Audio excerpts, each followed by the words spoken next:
So much is happening now with just kind of making sure that mobile and your desktop apps are starting to work together, and it's just becoming more and more of a seamless workflow. So it's very, very cool. In this Learn workspace, these are all tutorials that you can go through to get some of the basics done. So you can roll through a couple of these if you'd like. They're really well done, and the images are great and they look good. But we're going to be covering everything that's in these tutorials, so it's not mandatory, but if you'd like to, they're there and they're available. For people that don't have access to my course and they're asking you how to use Photoshop, you can always refer them to this Learn workspace, and it's a really great way to just kind of hop into some tutorials. All right. So that's it for the basic interface. And go back here to Resense. And in the next video, what we're going to do is talk about some of the preferences. Before we even get rolling opening a document, we're going to talk about how to set some of the preferences just to make Photoshop a little bit easier to work with, and so that you also know where some of those basic settings are that a lot of people find that they wish that they knew where they were a little bit earlier. I'm going to just show you a couple of settings that I think are really great to tweak right when you launch Photoshop at the beginning. Okay, so I just want to go really quick through a couple. Okay. Yes, Anais, refresh one more time, kiddo. One more time. It should work. Important preferences. I'm not going to go through all of them. This is also one of the places where Mac and PC differ. So on the Mac, it's right under the Photoshop CC menu. Here on the PC, we go under Edit at the very bottom. We can find preferences. And I can just go to General. You can see it's Control K, probably Command K on the Mac. So let's look really quick at some of these preferences. There's very few that I'm going to change. I just want you to know about a couple of them. The first thing is under General, you can reset all your warning dialogues and even your preferences. This is just great when sometimes just everything seems a little bit out of whack.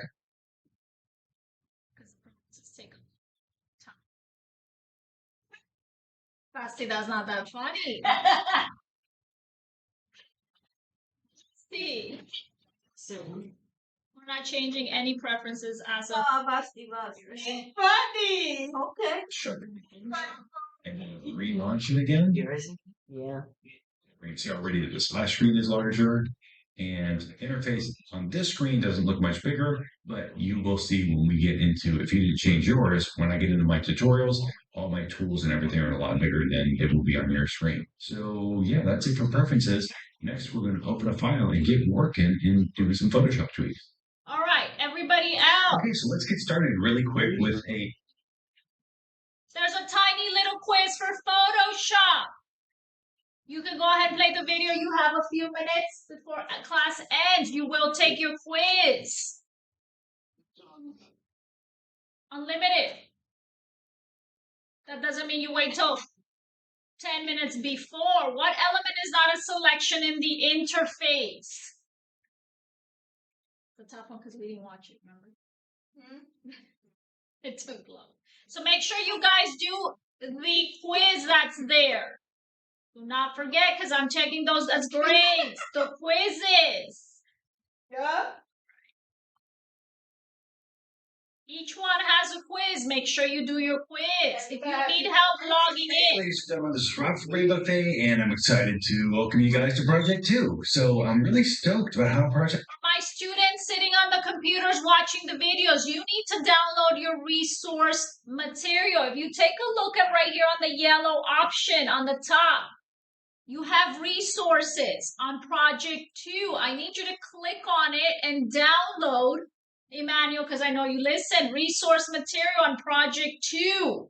I want you to go ahead and click on Project 2 resources, and it will automatically download to your downloads. Make sure you move it to your OneDrive. Before you move it to the OneDrive, you got to double click, open it, and move it. You cannot move a file that is locked. A little lock key is on it. So we're going to work with this, and we're going to grab an image, which I know you guys have. Pay attention to the video because we're going to do it, okay, together.